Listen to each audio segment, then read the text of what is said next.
quero estar lendo com você a carta que o Senhor Jesus entrega à igreja de Éfeso, através, obviamente, de João, mas que ele direciona à igreja de Éfeso, e é uma carta que, acredito eu, muito conhecida de todos nós, se não, da maioria de nós, se não todos nós. Apocalipse capítulo 2, o verso 1 diz assim: ao anjo da igreja de Éfeso escreve: isto diz aquele que tem na mão direita as 7 estrelas, que anda no meio dos 7 candeeiros de ouro. Conheço as tuas obras e o teu trabalho, e a tua perseverança, e que não pode suportar os maus, e que puseste à prova os que se dizem apóstolos, e não o são, e os achastes mentirosos. Tens perseverança, e por causa do meu nome sofreste, e não desfaleceste. Tenho, porém, contra ti, que deixaste o teu primeiro amor. Lembra-te de onde caíste, arrepende-te e pratica as primeiras obras. Se não te arrependeres, brevemente virei a ti e removerei do seu lugar o teu candeeiro, se não te arrependeres. Tens, porém, a teu favor que odeia as obras dos nicolaítas, aos quais eu também odeio. Quem tem ouvidos ouça o que o Espírito diz às igrejas, e ao que vencer, dar-lhe-ei a comer da árvore da vida que está no paraíso de Deus. Amém. Deixa eu descer aqui já, como sempre, né? Não sei porque que eu fico ali um pouquinho, mas... Toda vez que, eu não sei se vocês têm essa impressão, mas toda vez que a gente lê Efésio, a carta de Éfeso, né? De Apocalipse capítulo 2, sempre vem aquele negócio, de novo os caras vêm falar do primeiro amor. Né? Sempre pega o cara no primeiro amor, sempre vem com aquela ideia de que tem que voltar para o primeiro amor, a gente tem que voltar para o primeiro amor, e de fato a gente tem que voltar para o primeiro amor. Mas o que de fato é isso? O que isso significa? Do que nós estamos falando quando nós falamos de primeiro amor? O que Jesus queria dizer nesse dia, quando ele descreve essas coisas? Porque ele começa a falar para uma igreja, e ele diz assim a essa igreja: eu conheço as tuas obras, o teu trabalho, a tua perseverança, que não suportas os maus, que puseste à prova os que se dizem ser apóstolos e não são. Essa igreja hoje ia ter bastante trabalho, né, para fazer esse negócio, né, se fosse hoje. Mas enfim, tem um monte de coisa que essa igreja era muito boa. E se você diz assim, cara, eu preciso congregar numa igreja, essa igreja era uma igreja boa de se congregar. Era uma galera reta, uma galera correta, uma galera que perseverava e que buscava, odiava as obras dos nicolaítas, aos quais o Senhor também odiava. Então eles tinham algo muito bom da parte do Senhor. Ele tinha uma coisa que Deus, o Senhor Jesus diz: cara, isso eu tenho uma coisa contra você. E essa coisa que eu tenho contra você é o seguinte: que você abandonou o primeiro amor. E aí Jesus diz assim: eu peço que você se arrependa e volte às primeiras obras. Parece engraçado isso, porque Jesus fala assim: olha, eu conheço as tuas obras e sei que elas são boas, mas eu preciso que você entenda um negócio: você perdeu o primeiro amor. Então se arrepende e volta a fazer as primeiras obras. No primeiro momento parece que ele está criticando as obras, mas no segundo momento ele diz: volta ao primeiro amor e volta a fazer obras. Que obras são essas que ele está falando no segundo momento? Que ele elogia num primeiro momento e diz: bom, as obras são boas, mas eu tenho algo contra ti, volta e pratica as primeiras. Que primeiras obras são essas? Eu não lembro, não sei se você vai lembrar do seu momento de conversão, mas no momento nosso da conversão, normalmente a gente diz assim: cara, naquela época a gente parece que orava mais, parece que lia a Bíblia mais, parece que a gente estava à disposição mais. Parece que com o passar do tempo, aquele negócio vai esfriando e a gente vai ficando mais pacato. Parece que a gente vai deixando de ter aquela chama que arde dentro do peito e parece que volta a fazer as mesmas coisas. Eu lembro um dia, conversando com uma prima minha, e aí ela falou um negócio e eu, com aquela chama que arde no peito, eu respondi para ela assim, com aquele negócio de novo convertido, né? Respondi logo para ela, ela falou assim: ai, que lindo, né? Como é legal o primeiro amor, mas fica tranquilo que isso passa. Eu não sei se ela estava me abençoando ou me amaldiçoando, mas ela largou dessa, com essa concepção de que aquele negócio que queima dentro, né, vai passar.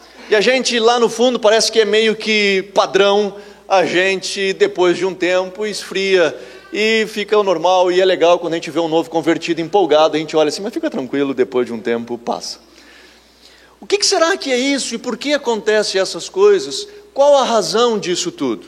Eu lembro quando eu me converti, no dia que eu recebi Jesus, que eu levantei daquele lugar, e já contei várias vezes essa experiência aqui, mas que eu saí da igreja para voltar para o meu lugar, o mundo era diferente, as coisas eram diferentes. Eu saí daquele culto, foi um sábado de noite, um culto de jovens, e nós tínhamos uma janta na casa de uns tios meus, e eu fui para a janta, e eu queria contar para todo mundo o que tinha acabado de acontecer comigo. Eu queria gritar aos quatro cantos a experiência que eu tive com Deus. E eu lembro de vários momentos, e falei isso já, de eu estar dirigindo, e eu ter que parar e encostar o carro, porque eu estava em lágrimas, eu não conseguia mais enxergar onde eu estava andando, de tamanha graça que eu sentia e do amor de Deus sobre a minha vida, de Ele ter me aceito e eu ter podido entrar por essa porta que é o Evangelho e fazer parte do reino de Deus. Era algo para mim tão incrível que eu, uma pessoa, e olha que eu não matava, não roubava, não fumava, não bebia, né? Aquela coisa toda, eu não tinha nada disso, mas eu era um cara que era um pecador e, como Paulo escreve, carecia da glória de Deus, porque todos pecamos e carecemos. Eu precisava entrar para dentro do reino. E aí então, aquilo que Deus fez por mim, eu sendo um pecador que andava de costas para Deus, de repente Ele me alcança, essa expressão me fazia com que eu queria falar de Jesus para todo mundo. Eu queria compartilhar com todo mundo e dizer para todo mundo, cara, você precisa ter a experiência que eu tive, você precisa experimentar Deus do jeito que eu experimentei, você precisa conhecer do jeito que eu conheci. E eu lembro de eu orar a Deus e dizer, Senhor, me permita que eu consiga pelo menos falar para os meus amigos, para que eles experimentem do jeito que eu experimentei. Depois eles decidem se eles vão querer seguir ou não, mas que eles possam experimentar do jeito que eu experimentei, que eles possam pelo menos conhecer um pouquinho. E por que a gente faz isso? Por que a gente sai falando para todo mundo? A gente sai gritando aos quatro cantos do que aconteceu com a gente? Por uma razão simples. Lá atrás, lá no começo da nossa jornada, a gente, quando encontra Jesus, a gente se depara com uma coisa: que nós éramos perdidos, nós éramos vil pecadores, e nos deparamos com um Deus que nos amou, estando nós mortos nos nossos delitos e pecados. Essa realidade para nós, quando cai o véu dos nossos olhos, e que nós nos damos conta de que sim, éramos pecadores, e sim, um Deus de amor que morreu por mim naquela cruz, que derramou do seu sangue naquela cruz, para me alcançar, isso me constrange de uma maneira tal, e eu então me devoto totalmente a Ele. A razão do nosso amor, ela passa por uma: é porque nós reconhecemos que nós éramos nada e que precisávamos de um Deus que nos perdoasse e nos redimisse. Basicamente, a razão do nosso amor é que nós reconhecemos que éramos pecadores, nos arrependemos do nosso pecado, fomos amados por esse Deus, e esse amor nos constrangeu a ir adiante. Por que nós perdemos isso? Que essa é a chave. Por que nós perdemos isso? Por que com o passar do tempo nós perdemos essa paixão, essa chama que arde dentro do peito?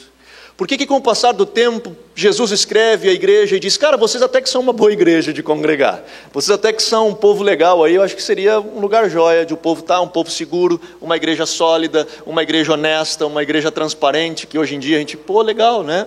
Mas ela perdeu algo. Eu não quero só que você faça as obras que você faz. Jesus escreve e diz, eu quero que você entenda o porquê você faz o que faz. Que você volte ao primeiro amor e entenda que aquilo que você faz, existe uma razão pela qual você faz.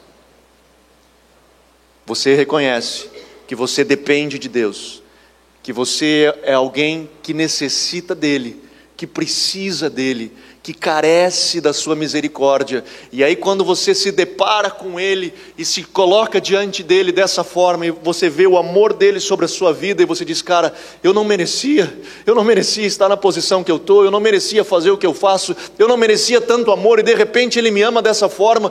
A única resposta que eu consigo dar é uma devoção. A resposta que eu consigo dar é dizer, Senhor, eis-me aqui, usa a minha vida. Porque, de novo, nós temos dificuldade com isso. É uma dificuldade para compreender a graça de Deus. E aí são dois extremos. O primeiro extremo da graça de Deus é que nós fazemos do seguinte: nós olhamos a graça de Deus a partir da perspectiva, primeiro erro, de que Deus, beleza, você me salvou, você me redimiu, eu estou muito feliz com isso. Afinal, a palavra do Senhor diz em Mateus capítulo 9, que os sãos não precisam de médico, e sim os doentes, e eu vim para os doentes. E nós então pregamos isso e falamos para as pessoas, e temos uma compreensão clara de falar para aqueles que não estão em Cristo, de que eles precisam de Jesus, e Jesus veio para os doentes. Afinal, você é um doente, você precisa de Jesus. Só que quando nós nos convertemos, parece que esse versículo não se aplica mais a gente, que nós já não dependemos mais de Deus, e nós começamos a viver um evangelho mais ou menos assim: Deus, eu vou mostrar para você que eu sou bom, que eu posso. E aí então nós passamos a viver não mais o evangelho na dependência dele, mas o evangelho na dependência da gente. Não mais um evangelho na força do braço do Senhor, mas nós passamos a viver um evangelho na força do nosso braço, onde nós queremos mostrar para Deus que nós somos bons, que nós podemos, que nós conseguimos, que nós temos condições, e que nós vamos viver uma vida santa, uma vida reta, uma vida justa, uma vida pura. E nós começamos a fazer obras, e fazer um monte de obras, para tentar manter a igreja no prumo, para tentar manter uma igreja santa. E aí nós começamos a dizer: você não pode fazer isso, você não pode fazer aquilo, pare de fazer aquele outro, vá para aquele lugar e vem para cá, porque afinal nós precisamos manter uma igreja dentro de uma estrutura que seja boa, que seja reta, que seja íntegra, que seja temente a Deus, que se desvie do mal, pegando a minha pregação da semana passada. E aí nós passamos a viver uma igreja que ela funciona a partir de uma estrutura humana. Esse é um problema, que nós perdemos a concepção da graça de Deus, que nós de fato, por melhor que possamos ser, nós continuaremos sempre dependentes de Deus. Nós somos e continuaremos sendo dependentes de Deus. Nós somos salvos pela graça, caminhamos pela graça, e um dia habitaremos no céu pela graça. Nada vai passar pela gente do quão bons somos, mas só habitaremos naquele lugar, porque quão bom Ele é, e essa graça nos alcança e nos transforma. O segundo problema, que nós temos dificuldade e perdemos essa chama do primeiro amor, é o outro extremo da graça. E aí entra dentro dessa concepção hedonista dessa sociedade de hoje, esse negócio do prazer, da satisfação, aonde eu vivo a partir da minha satisfação. E eu busco satisfação, a minha e talvez no máximo daqueles que estão ao meu redor, inclui esposa ou cônjuge e filhos, ponto. Aonde eu vivo para mim.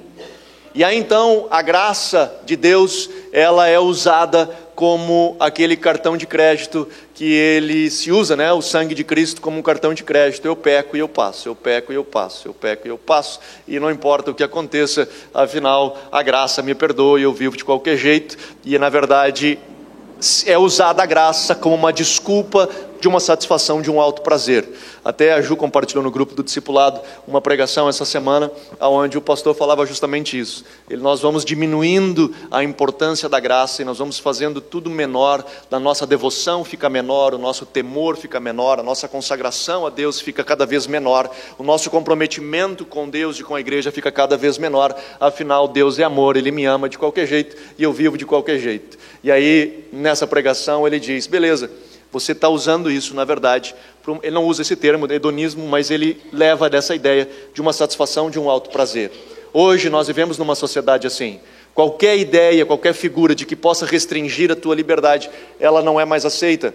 O pai não pode mais disciplinar a filha, a professora não pode mais corrigir o aluno, o policial hoje já não é mais visto com a autoridade que ele tem, os direitos humanos, na verdade, são para o outro lado, ao invés daquele que nos protege. E nós começamos então a colocar toda uma estrutura diferente, aonde daquele que poderia nos dizer sim ou não, vai ou faz, nós começamos a tirar fora, né, numa ideia de sociedade. Então um Deus, por exemplo, hoje, que antigamente era pintado na Capela Sistina, ou era expressado nos momentos religiosos de um Deus que sim, em um dia viria para julgar os vivos e os mortos, esse Deus não cabe mais numa sociedade de hoje, porque esse Deus, ele é um Deus muito pesado, um Deus muito irado. Hoje o Deus, ele passa muito por uma compreensão de um Deus paz e amor, aquele Deus mais light, aquele Deus mais tranquilo, aquele Deus que ele me entende. Meu Deus me entende, então eu vivo de qualquer jeito e ele me entende. Eu não preciso, na verdade, ser confrontado por Ele. Ele é um Deus que me entende. Preguei no culto sexta-feira, na unidade dos pastores. O nosso grande problema é que nós paramos de permitir que a Bíblia nos leia e nós passamos a ler a Bíblia. Quando eu digo paramos de permitir que a Bíblia nos leia, é porque a Bíblia é o nosso espelho.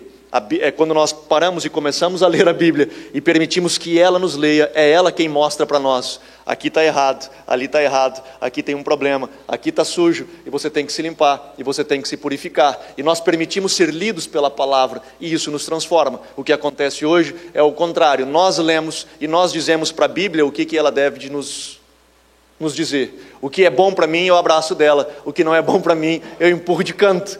Se ela me ofende, se ela aperta o meu sapato, eu empurro isso de canto, porque isso não é tão importante para mim nesse momento. Afinal, ele vai contra aquilo que eu vivia ou aquilo que eu sonhava. O que eu estou querendo dizer com você, ou para você nessa noite? Jesus, ele nos chama a um comprometimento com ele, e ele diz: eu quero que você volte ao primeiro amor. O que é voltar ao primeiro amor? Eu tenho que evangelizar mais, eu tenho que orar mais, eu tenho que ler a Bíblia mais, eu tenho que me devotar mais. Ele não está falando disso, porque obras já faziam antes, eles já tinham boas obras. Não eram as obras que você faz, era o porquê você faz o que faz. E aí que entra no ponto que eu quero conversar contigo. Abra sua Bíblia comigo, lá em Lucas, no capítulo 7, conta uma história interessante.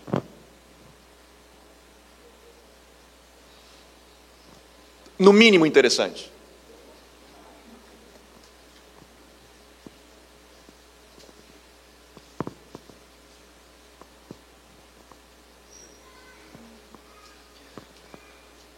Conta a história de uma pecadora que vem e unge os pés de Jesus. Ele está na casa de Simão, Jesus entra para estar com Simão, e de repente essa mulher, que é uma pecadora, ela invade a casa, ela se prostra aos pés de Jesus. E aí Jesus, vendo aquilo, e Simão, você deve de lembrar da história, ele pensa: se Jesus soubesse quem ela é, ele não permitiria que ela fizesse isso. Afinal, ela é uma pecadora, e Jesus está se permitindo ser tocado e ungido por essa mulher. E Jesus então, lendo o pensamento de Simão, ele faz a seguinte colocação, verso 40. E disse Jesus ao fariseu: Simão, uma coisa tenho a dizer-te. Respondeu ele: dize-a, mestre. Certo credor tinha 2 devedores, um lhe devia 500 denários e o outro 50. Não tendo eles como pagar, perdoou-lhes a ambos. Ora, qual deles o amará mais? E respondeu-lhe Simão: tenho que para mim que é aquele que mais perdoou. E disse-lhe Jesus: julgaste bem. Então, voltando-se para a mulher, disse a Simão: vês essa mulher? Entrei em tua casa e não me deste água para os pés, esta porém regou com lágrimas os meus pés e os enxugou com seus cabelos. Não me deste ósculo, mas ela desde que entrou não cessou de me beijar os pés. Não me ungiste a cabeça com óleo, mas esta ungiu-me os pés com unguento. Por isso eu te digo que os seus muitos pecados lhe são perdoados, pois muito amou. Mas aquele a quem pouco é perdoado, pouco ama. Essa é uma frase muito forte de Jesus. E aqui tem um conceito muito forte. De novo, Jesus está jantando na casa de Simão, e ele, toda essa discussão. E aí Jesus olha para ele e diz: Simão, um devia 500 e o outro devia 50. O credor disse: está perdoado, vocês não precisam pagar nada. Quem você acha dos dois que vai ficar mais feliz, vai ficar mais contente com aquele homem que o perdoou? Diz: provavelmente o cara que devia 500. Eu digo: verdade, Jesus diz, muito bem. E ele olha para essa mulher, falando com Simão, e diz: é por isso que ela se devota assim a mim. É por isso que ela se coloca dessa intensidade diante de mim. Eu estou aqui e tu está levando de boa, tu está levando muito tranquilo, tu não me fez nada, não me deu água para lavar os pés, tu não, nada, não me deu ósculo, que era comum na época, nada, você não me ungiu, nada. Ela é uma adoradora extravagante, ela é alguém que extravasa em sua adoração, dentro dela queima uma chama de devoção, dentro dela existe o primeiro amor. E por que existe esse primeiro amor? Jesus dá a razão pela qual o primeiro amor está lá, e ele diz: por uma razão simples. Quem mais teve pecados perdoados mais ama. Aquela pessoa que teve mais pecados perdoados, mais ama. Ah, então eu entendi. Significa que eu preciso pecar bastante? E aí então, depois de eu pecar bastante, eu vou para Deus e eu vou ser um cara então que me devoto? Não. Essa é a compreensão errada da graça. Por isso que Paulo diz, quando ele fala, então a graça me faz pecar de modo algum. Não, eu não vou pecar por causa disso. Mas ele não disse a Simão, Simão, tu não tem pecado. Qual que era o segredo do amor? Ele disse, quem tem mais pecados? Perdoados. Essa é a chave do texto. Pecados perdoados. Não é quem peca muito, é quem é perdoado muito, que muito ama.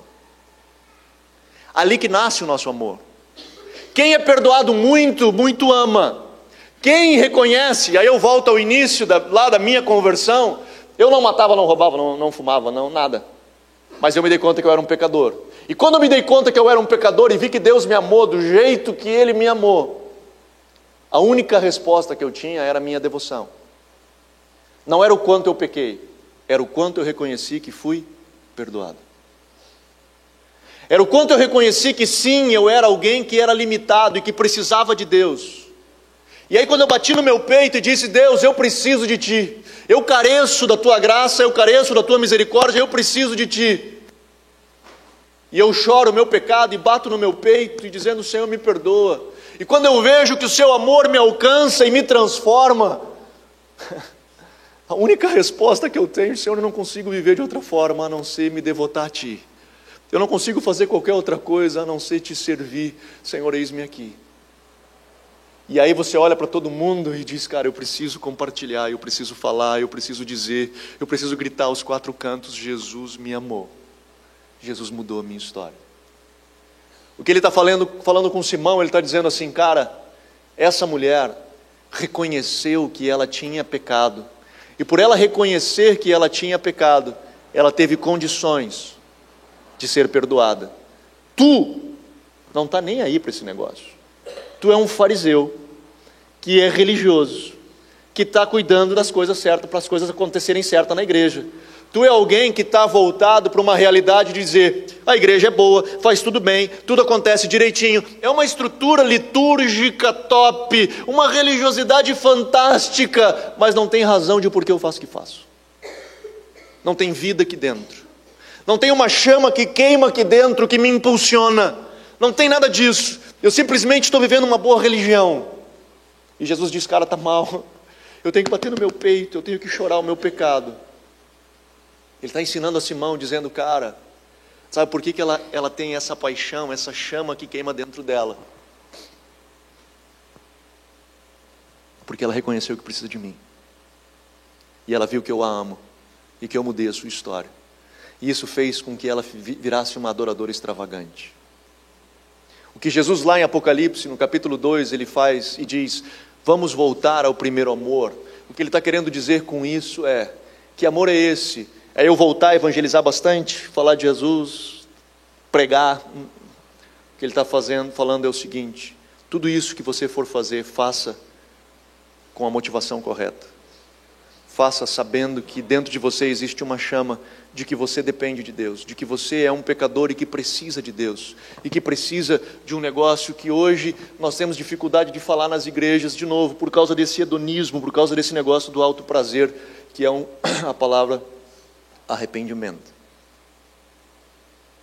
Arrependimento não é uma coisa que um dia, ou salvação de Deus, não é uma coisa que um dia nós tomamos uma vacina, uma injeção, e aí recebemos o vírus da salvação e ficamos infectados com esse negócio.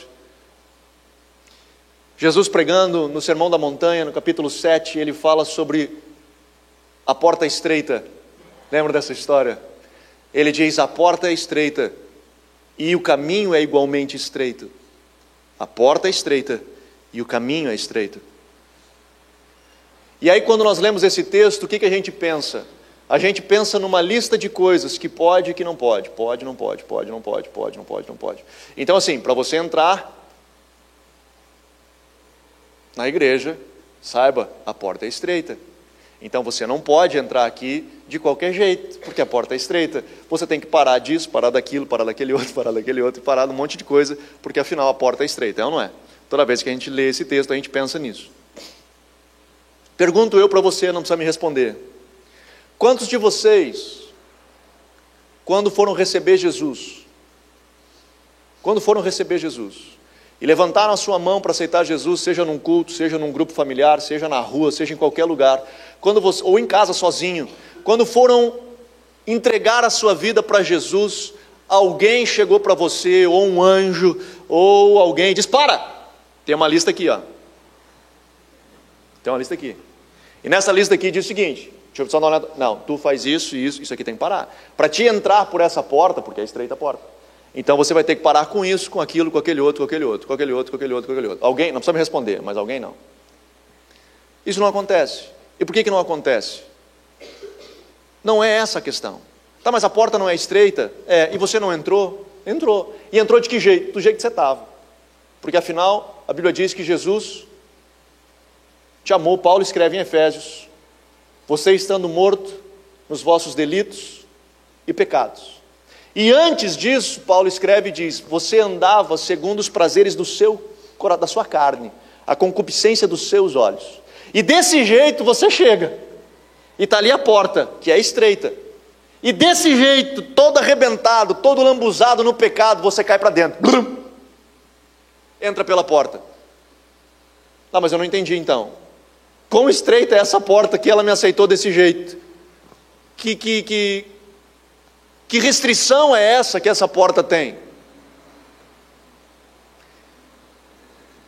E não é só a porta que é estreita, o caminho também é estreito. E aí a gente fala para as pessoas: ó, é o seguinte, você quer caminhar com Jesus? Agora é aqui, ó, velho, ó.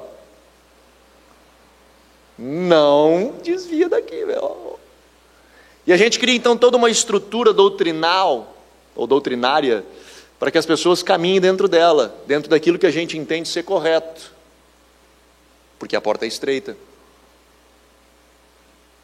Mas se lá atrás, o caminho é estreito, mas se lá atrás a porta era estreita, e nós não fomos barrados e entramos, por que quão estreito é esse caminho? O que você está querendo dizer então, Anderson? Que a gente pode viver de qualquer jeito? Eu não disse isso. O que eu estou querendo dizer para você é o seguinte: o que Deus está atrás são de pessoas que reconhecem, que batem no peito.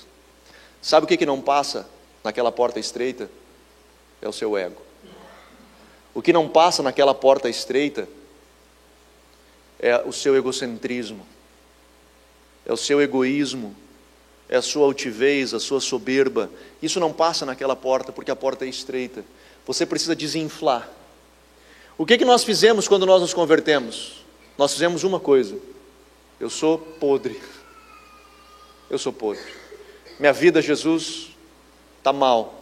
Eu tenho isso, eu tenho aquilo, eu tenho aquele outro. Eu vivo enlamaçado. Eu estou cheio de lama na minha vida. Estou todo melecado. Eu não tenho solução. Eu preciso de Ti. O que a gente fez? A gente desinflou. A gente parou de achar que é bom. A gente parou de achar que é o cara. A gente parou de achar que tem resposta para tudo. Né? Quando a gente fala de Jesus para algumas pessoas, é isso. Essa é a nossa dificuldade. Porque os caras têm resposta para tudo. E se o cara tem dinheiro ainda, aí é mais difícil.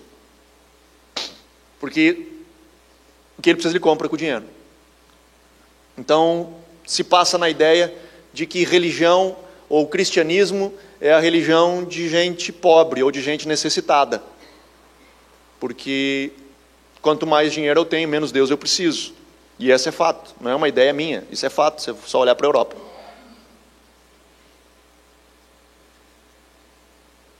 Mas não é a quantidade de dinheiro que você tem. O cristianismo não está voltado para o quanto você pode, faz ou é bom, nada. O cristianismo está voltado para matar o seu eu. Paulo já diz: já não sou mais eu quem vive, mas Cristo que vive em mim. O que a ideia de entrar pela porta é de você conseguir desinflar.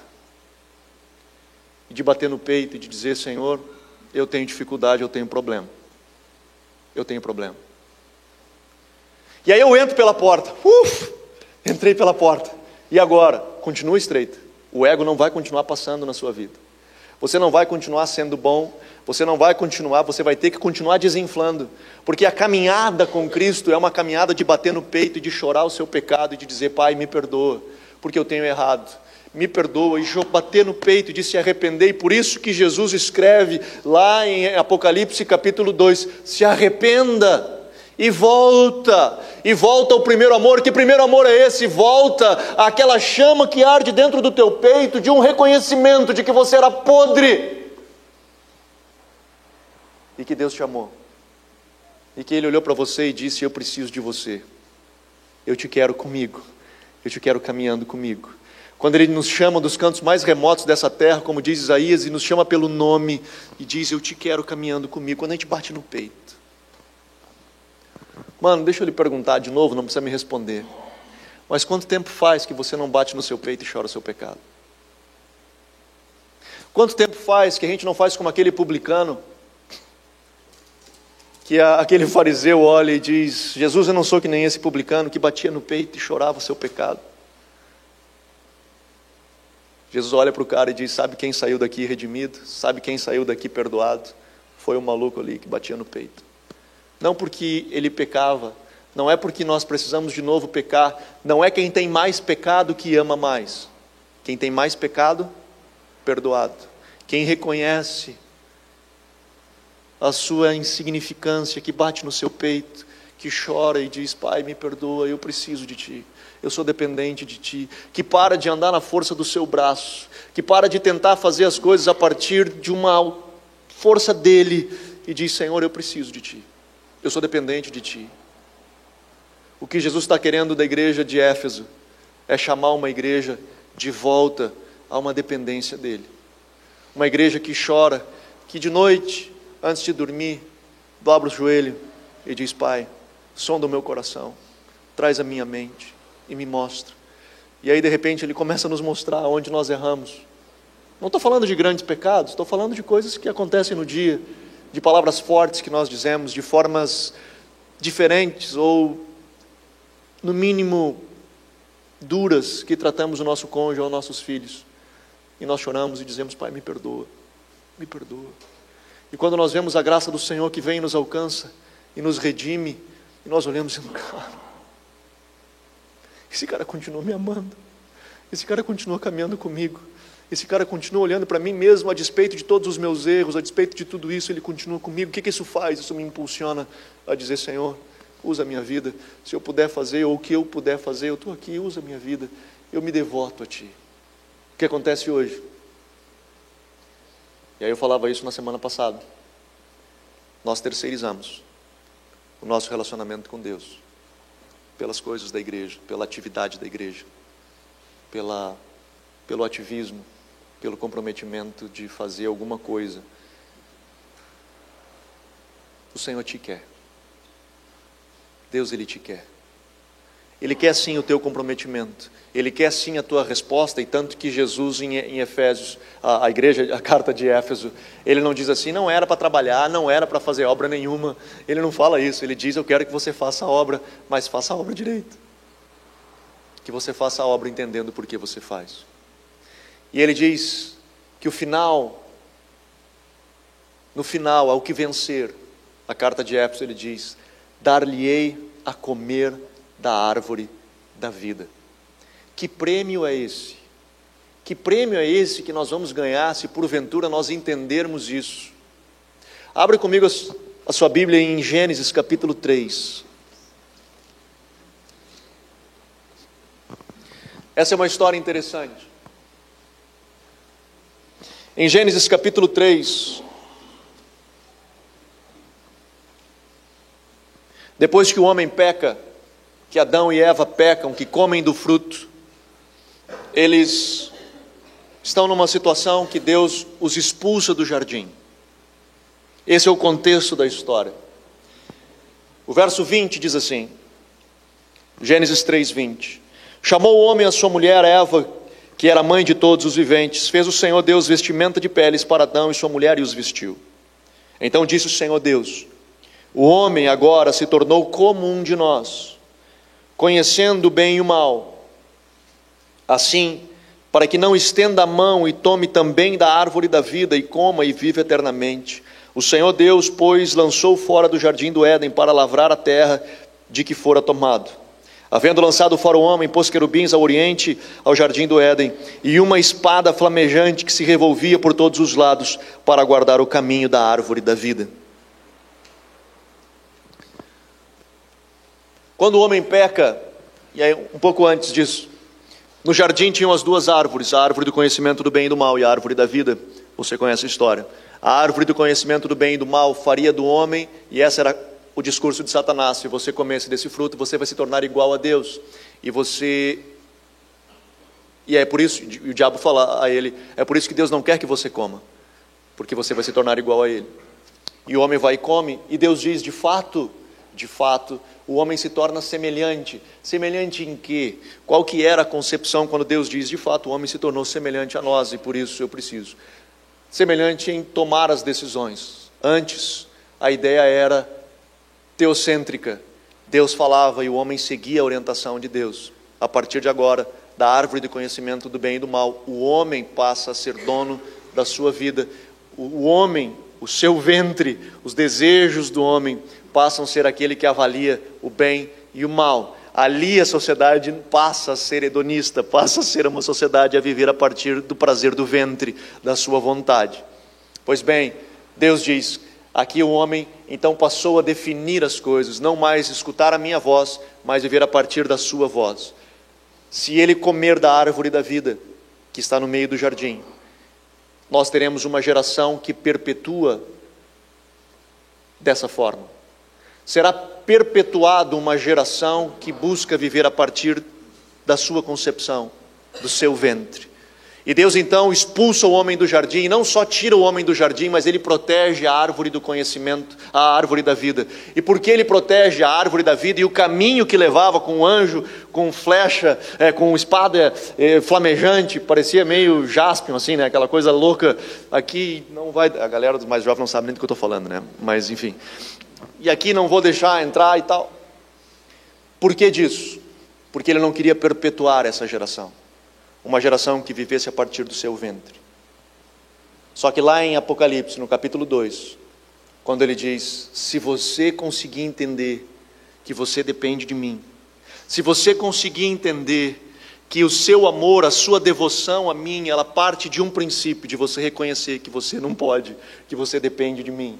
Se você entender que você não é tudo isso que você acha que é, e se você se arrepender e bater no peito e chorar e dizer, Pai, me perdoa, me ajuda, me restaura, caminha comigo, chorar o seu pecado, bater no peito e dizer, Pai, eu tenho errado nisso. Se você fizer isso e se permitir, se arrepender e se permitir que a graça do Senhor venha sobre a sua vida, sabe qual será o seu prêmio? Eu lhe darei a comer da árvore da vida. Eu vou perpetuar, porque essa geração é que eu quero perpetuar. Essa geração é que eu quero ver caminhando sobre a terra, uma geração que reconhece a sua dependência de mim. Eu encerro dizendo uma frase do Rick Joyner. Ele diz o seguinte: o Evangelho, quando saiu do Oriente, lá de Israel, para vir ao Ocidente, aonde estamos, ele sofreu uma mutação. No Oriente, Jesus nos salvava dos nossos pecados. No Ocidente, Jesus supre as nossas necessidades.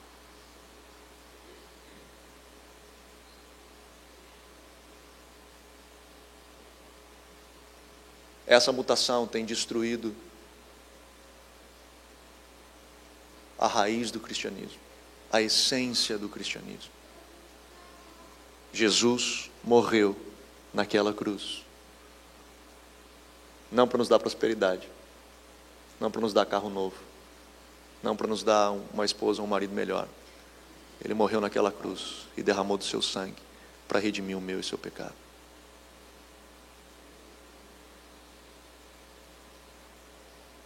Quando nós compreendemos isso, choramos e batemos no peito. Seja você um mês de convertido, seja um dia de convertido, seja você 30 anos de fé, nós precisamos continuar batendo no peito e dizendo, Pai, perdoa o meu pecado. Perdoa o meu pecado. Eu não estou dizendo que nós vamos ficar presos a essa realidade. O que eu estou dizendo é que nós precisamos continuamente sondar o nosso coração. E nós, seres humanos, somos campeões, somos profissionais em tomar decisões erradas, a fazer caca. E nesse processo nós precisamos bater no peito e dizer: Senhor, me perdoa. Amém? Vamos colocar de pé. Aleluia. Espírito Santo, sonda o mais profundo do nosso coração. Senhor, eu oro nessa noite e peço: Espírito Santo, sonda o mais profundo do nosso coração. E traz, Senhor, à nossa mente tudo aquilo que precisa ser transformado, tudo aquilo, Senhor, que precisa ser mudado por Ti. Que com um coração humilde, Senhor, nós possamos bater no peito e confessar, Senhor, o nosso erro. De bater no peito, Senhor, e confessar o nosso pecado.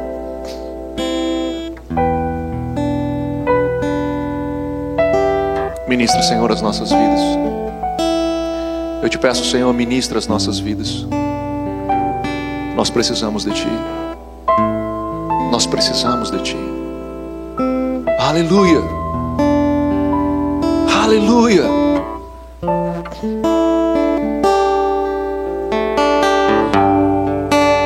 Aleluia.